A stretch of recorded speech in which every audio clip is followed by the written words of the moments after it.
Isso é uma verdadeira explosão. Lukashenko está sendo derrubado. As paredes do regime começaram a rachar. A sentença de morte para o Batka foi assinada. Volodymyr Zelensky está balançando o trono bielorrusso. Já está decidido quem será o próximo presidente. Primeiros detalhes. Tomahawks estão apontando para o Kremlin.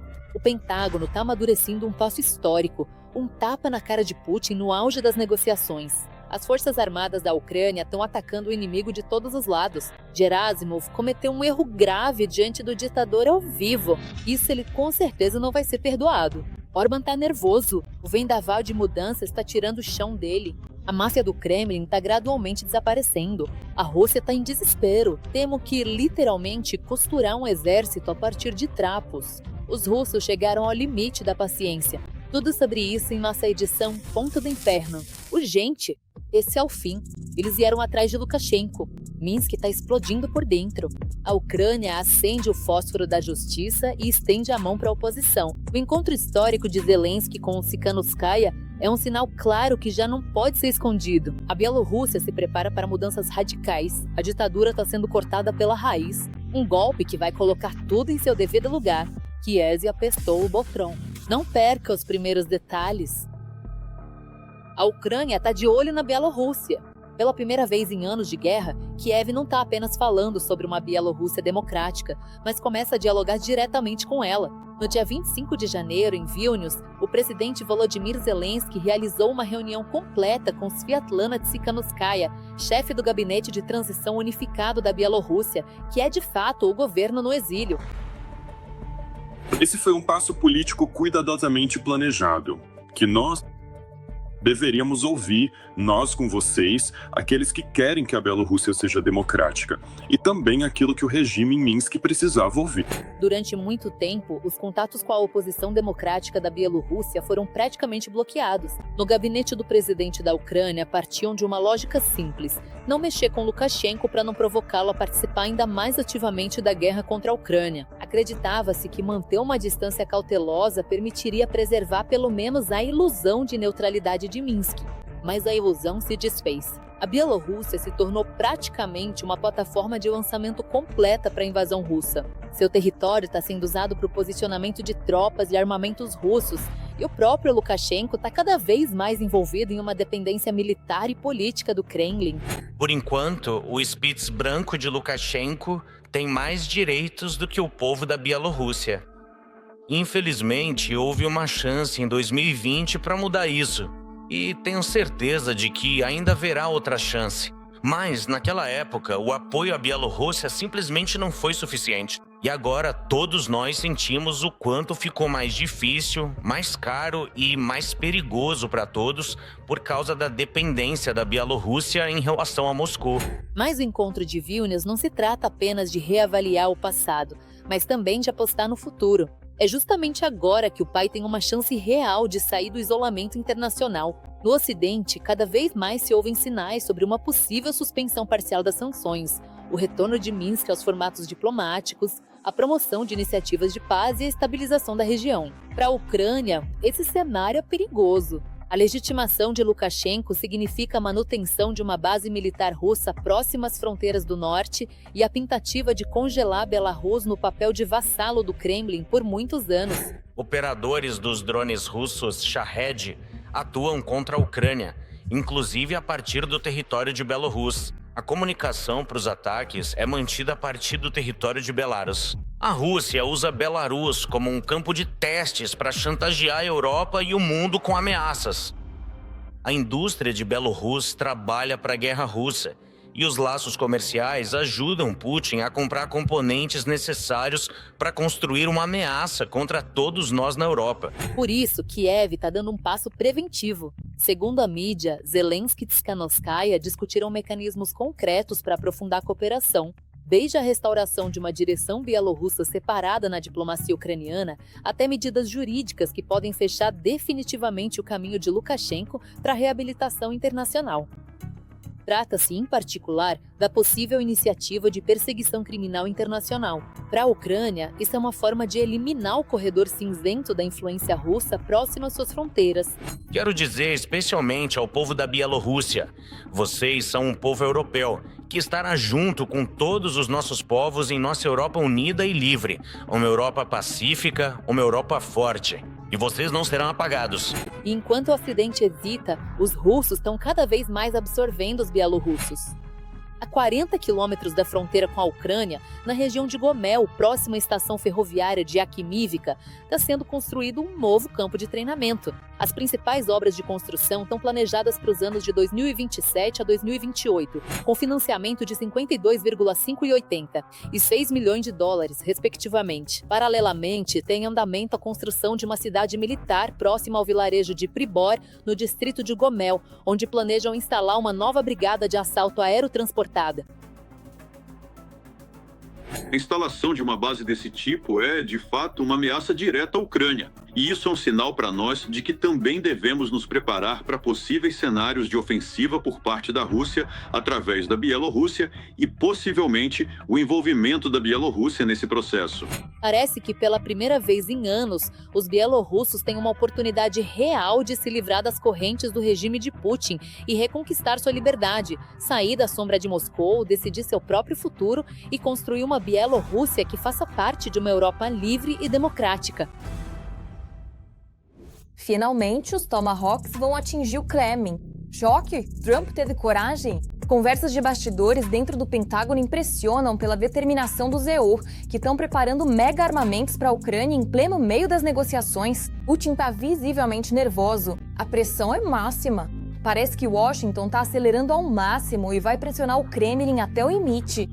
Isso muda tudo. Para mais detalhes sobre o novo poder que Trump poderia desencadear, não perca! Machados Tomahawk para a Ucrânia, o Zela tem uma nova estratégia para pressionar o Kremlin.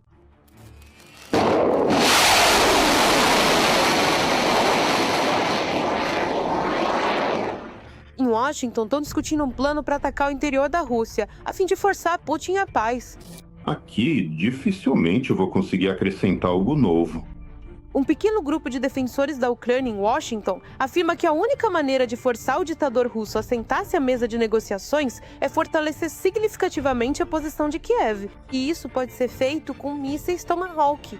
Como mostrou a prática do ano passado, assim que nos Estados Unidos se mencionou os mísseis Tomahawk, imediatamente Putin começou a demonstrar o mais alto nível de construtivismo, de postura construtiva, na verdade, e fez de tudo para mostrar que queria a paz. Assim que Putin percebeu que não haveria nenhum míssil Tomahawk para a Ucrânia, bem, foi isso. Depois disso começou a campanha de destruição da energia ucraniana, de terrorismo contra as cidades ucranianas. No centro dessa iniciativa está Dan Rice, presidente da Universidade Americana em Kiev e ex-conselheiro especial do comandante-chefe das Forças Armadas da Ucrânia, que se reuniu com o ministro da Defesa dos Estados, segundo o Kiev Post. Putin só reage à força. Se ele não concordar com a paz, na minha opinião, há uma grande probabilidade de que o presidente Trump aprove o uso de Tomahawks. Rice se recusou a contar os detalhes da reunião, chamando a maior parte da conversa de confidencial, mas revelou o que exatamente ele propôs. Segundo ele pediu diretamente ao ministro da Defesa que fornecesse Tomahawks à Ucrânia, mesmo que fosse uma quantidade pequena que não seria divulgada. Mesmo que nos entreguem 20, 30, 50 mísseis, isso não vai mudar nada. Precisamos de centenas de mísseis por mês para ter pelo menos algum tipo de paridade com a Federação Russa. E os últimos números: os russos lançam cerca de 300 mísseis de diferentes tipos por mês contra a Ucrânia. Ou seja, nós também deveríamos lançar pelo menos essa quantidade, de preferência mais. Só assim seria possível realmente pressionar a Federação Russa. A Ucrânia tentou obter esses mísseis dos estados ainda durante o mandato de Biden, mas desde então os Tomahawks nunca chegaram a Kiev. Dizem, de novo, a gente não sabe ao certo, mas as más línguas na internet comentam que os Estados Unidos podem produzir cerca de 100 mísseis por ano. 100 mísseis por ano? Ou seja, para uma pessoa comum pode parecer, 100 parece muito.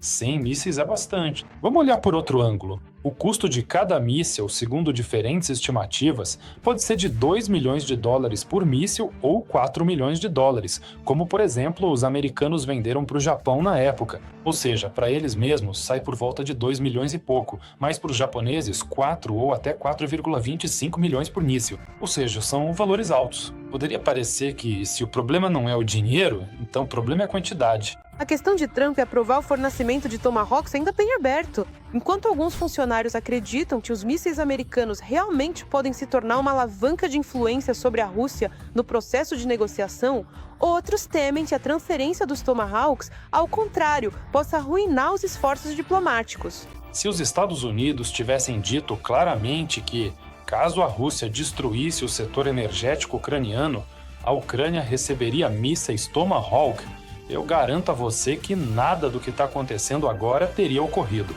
Mas os Estados Unidos têm outras abordagens. Eles tentam convencer Putin pelo diálogo, manter boas relações com ele, e tudo segue nessa linha. Por isso, sinceramente, eu não acredito, em princípio, que os Estados Unidos, sob o Trump, vão dar mísseis Tomahawk para a Ucrânia. Vale lembrar que os mísseis de cruzeiro americanos Tomahawk têm a capacidade de armazenar na memória até 15 alvos previamente definidos e podem mudar o ponto de destino diretamente durante o voo, além de poderem carregar tanto ogivas nucleares quanto convencionais. Choque! Os ataques inesperados das Forças Armadas da Ucrânia fizeram os russos chorarem. Donbas está tremendo. O efeito bumerangue da vingança despedaçou a elite de Putin e seus melhores equipamentos. O inferno está em chamas para o inimigo. Está muito quente também na linha de frente. Os generais russos sonham com uma nova ofensiva. Mas olha só, que situação! Os ocupantes estão levando uma surra daquelas. Enquanto isso, Gerasimov mais uma vez faz relatórios sobre falsos sucessos.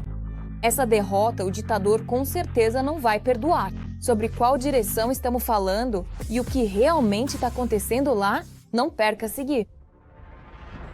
Drones do bem visitaram a região de Mariupol. Drones chegaram ao local onde estavam posicionados os ocupantes russos na vila de Mikivsk, antigo Volodarsk, na região do Silo. Segundo informou Petro Andriushenko, chefe do Centro de Estudos da Ocupação, durante a noite os ocupantes retiraram equipamentos e transportaram os danificados para Mariupol. Nos últimos dias, as forças de defesa da Ucrânia realizaram uma série de ataques à infraestrutura energética da administração de ocupação russa nesses territórios. Estamos falando de ataques a instalações energéticas em Mariupol, em Lugansk e, consequentemente, em uma série de outras localidades. Como exemplo positivo, podemos lembrar o ataque aos depósitos de munição e aos depósitos de combustíveis e lubrificantes em Sorokino e Sverdlovsk, na região de Lugansk.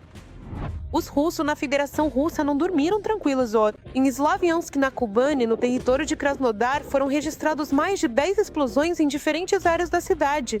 Os sistemas de defesa antiaérea estavam em operação e no aeroporto de Krasnodar foram impostas restrições temporárias para pousos e decolagens de aeronaves. Páginas locais relatam de 5 a 7 impactos em diferentes partes de Kursk. Locutora: os militares russos planejam aumentar a intensidade da ofensiva nas direções de Kramatorsk e Sloviansk. Isso foi relatado pelos militares, citando informações de inteligência. No momento, as principais ações do ocupante estão nos flancos da aglomeração Sloviansk e Kramatorsk. No primeiro lugar, a pressão vem do lado de Severodonetsk e do lado de Lyman. Na direção de Sloviansk, os principais combates estão concentrados na região de Yampil e Platonivka. É importante notar que as principais ações do ocupante visam bloquear a logística das forças de defesa da Ucrânia. Isso é exatamente na região de Lyman.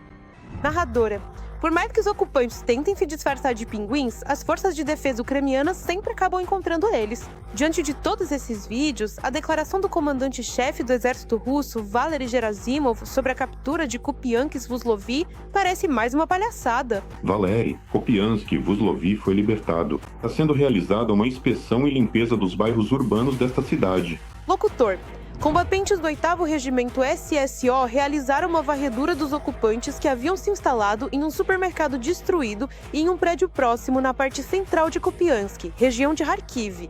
2 soldados russos foram eliminados, 2 ocupantes foram feitos prisioneiros. Andreia, mais uma declaração estrondosa do chefe do Estado-Maior do Exército do país ocupante, Gerasimov, durante a visita ao posto de comando do grupo de tropas Zapat, de que supostamente as tropas de ocupação russas teriam tomado o controle total da estação ferroviária-chave Kupiansk-Vuslov.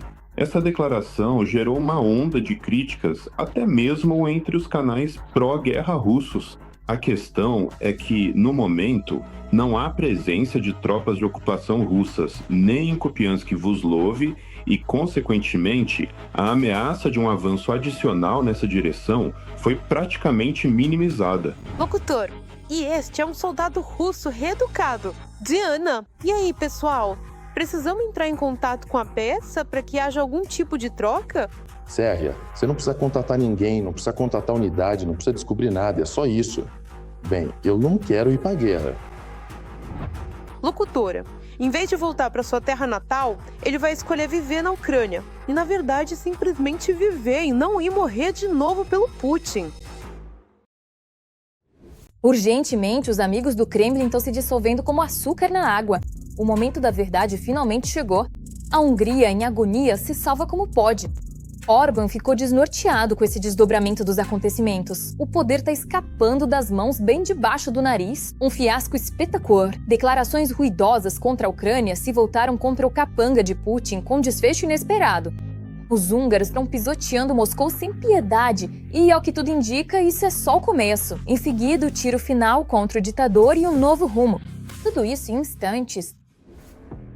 A Hungria está entrando em um novo ciclo eleitoral, que pode mudar radicalmente o cenário político do país. O sistema governista e corrupto não se interessa pelos problemas reais das pessoas e nem sequer tem coragem de encará-las. As eleições parlamentares estão marcadas para abril de 2026. Pela primeira vez em mais de 15 anos, o partido Fidesz de Orbán enfrenta uma ameaça real de derrota. A artilharia pesada entrou em ação. O primeiro-ministro assusta os húngaros dizendo que haverá guerra com a Rússia se seu partido perder as eleições. Se tivermos um governo apoiado por Bruxelas, eles vão nos arrastar para a guerra. Se tivermos um governo nacional, ainda teremos chance de evitar isso. Para explicar a queda na popularidade do seu partido, o primeiro-ministro da Hungria começou a procurar culpados. Para começar, ele culpou a Ucrânia, supostamente, por tentar interferir nas próximas eleições e convocou o embaixador ao Ministério das Relações Exteriores. Nossos órgãos de segurança nacional analisaram o último ataque da Ucrânia e concluíram que esses eventos fazem parte de uma série coordenada de ações da Ucrânia voltadas para interferir nas eleições na Hungria. Mas não podemos permitir que alguém ameace a soberania da Hungria ou a integridade das eleições húngaras. Resposta do gabinete do presidente da Ucrânia e do Ministério das Relações Exteriores. Não tivemos que esperar muito. Putin não quer a paz. Ele deseja a continuação da guerra.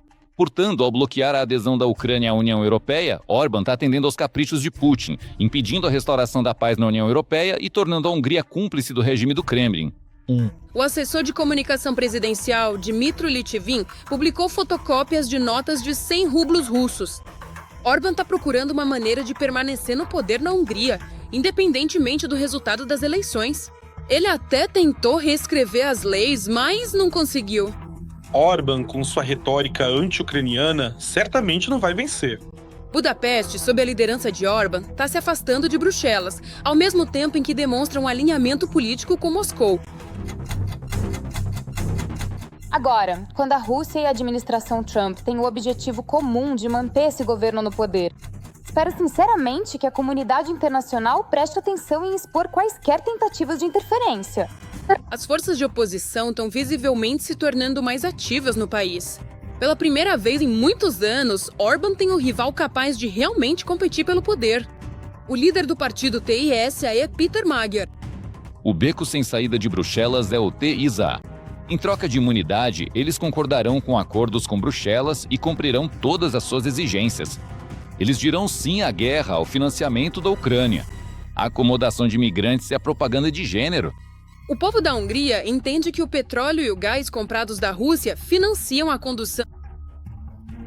Em relação ao persistente e complexo conflito armado que ocorre atualmente em território ucraniano, é possível observar uma vasta gama de consequências severas que afetam não apenas a estabilidade política da região, mas também provocam impactos profundos na economia mundial e na segurança de diversos países ao redor do globo terrestre.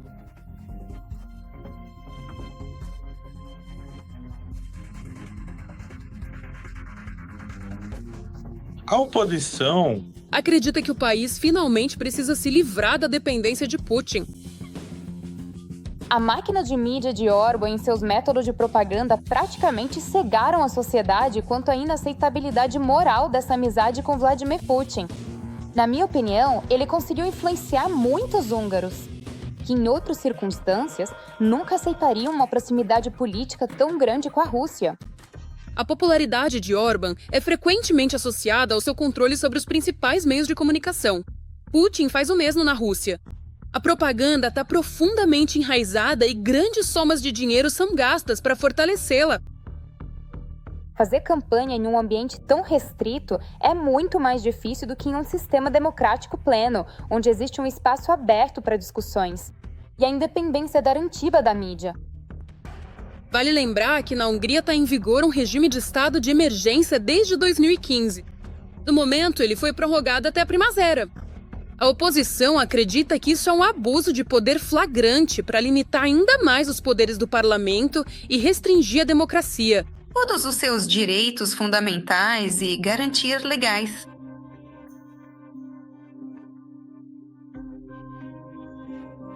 Seu oponente agora, Edrumader. De qualquer forma, se houver uma mudança de poder, isso significa que será muito mais fácil para a Ucrânia e a União Europeia negociarem com os Países Baixos e resolverem as questões que precisamos discutir e solucionar com eles. Ou quando precisamos do apoio deles para que apoiem alguma decisão relacionada ao apoio à Ucrânia, ao financiamento da Ucrânia ou a outras questões.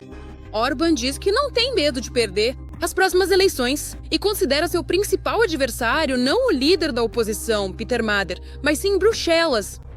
Mas o fato é que Orbán dificilmente sairá em silêncio se perder as eleições pela primeira vez em 2 décadas. A verdade chocante sobre o exército russo, que faz o cabelo ficar em pé, Putin está reunindo um exército pelo mundo todo, como se juntasse pedaços depois de uma explosão. Os migrantes são atirados na linha de frente, no moedor de carne, sem qualquer piedade. África, Ásia, territórios ocupados, geografia. Ele se expande com o tempo.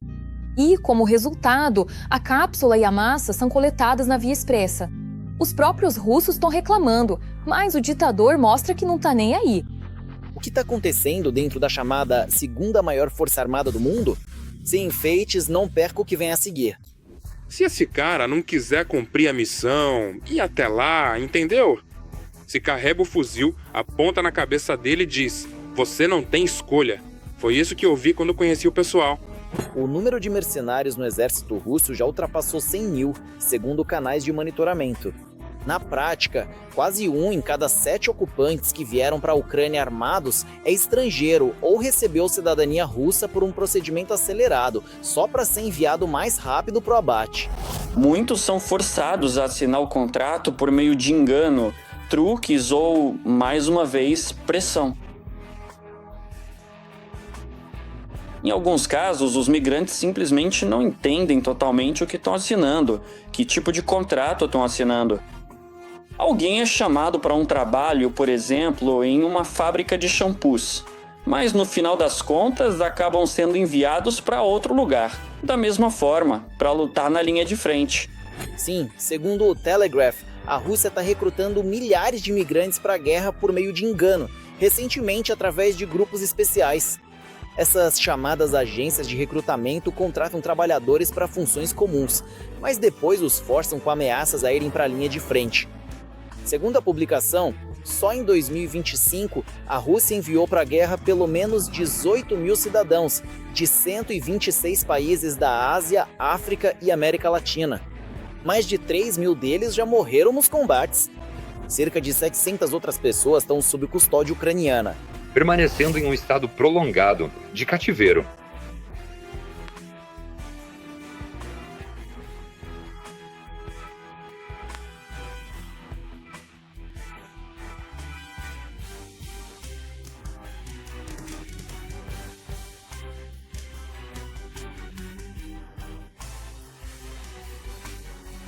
Em geral, assinam um contrato. Eles perguntaram sobre a embaixada.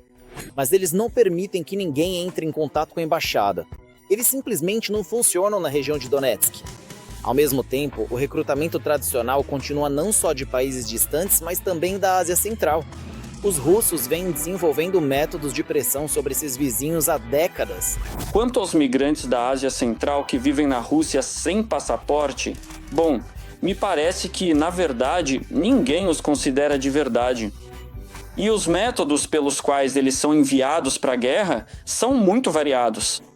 A principal razão pela qual o Ministério da Defesa da Rússia entra em contato com estrangeiros é a queda acentuada do número de russos dispostos a lutar. E tudo isso porque, a cada dia de guerra, aumentam as histórias sobre o que realmente está acontecendo lá. Milhares de apelos, declarações, reclamações, como se fossem gritos de desespero. Enviado para todas as possíveis instituições governamentais, mas a resposta é sempre a mesma. Não há novas informações. Suas famílias desapareceram. Esta é apenas uma das dezenas de esposas e mães de soldados do Distrito Militar Oriental da Rússia, que gravaram um apelo coletivo pedindo ajuda para encontrar seus parentes desaparecidos. Mesmo que pareça insignificante para você, seremos gratos por qualquer ajuda. E de onde vem esse número de russos desaparecidos? Conta um dos ocupantes.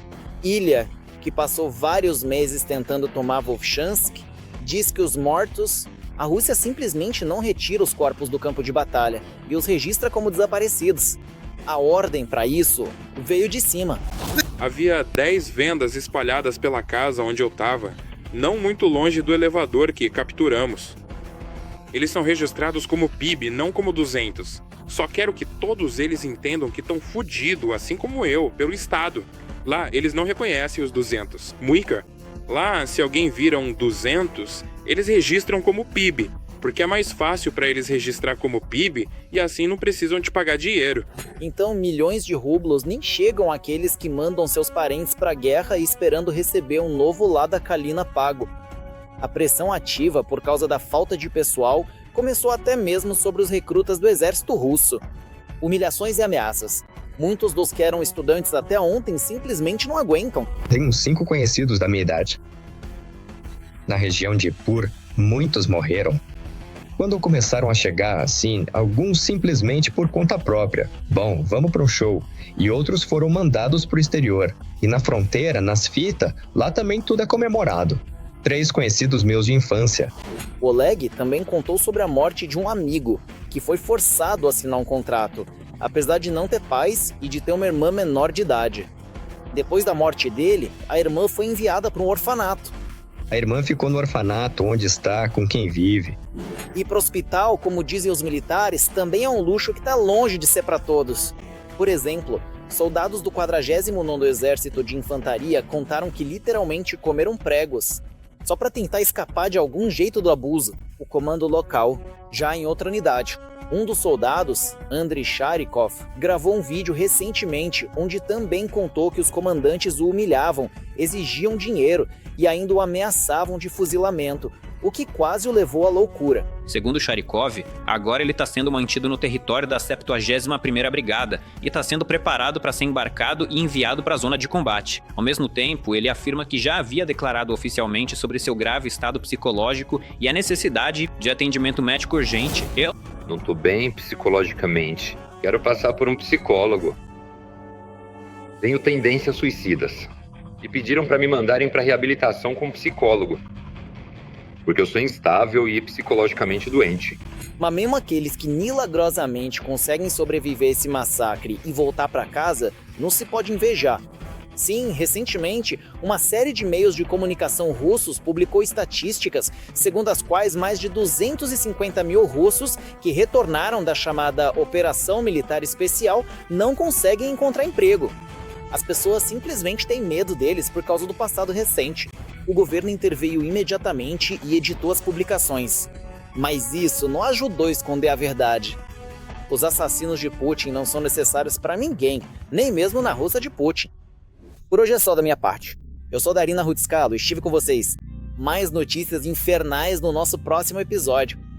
E, por enquanto, não se esqueça de se inscrever e deixar seu like. Até a próxima!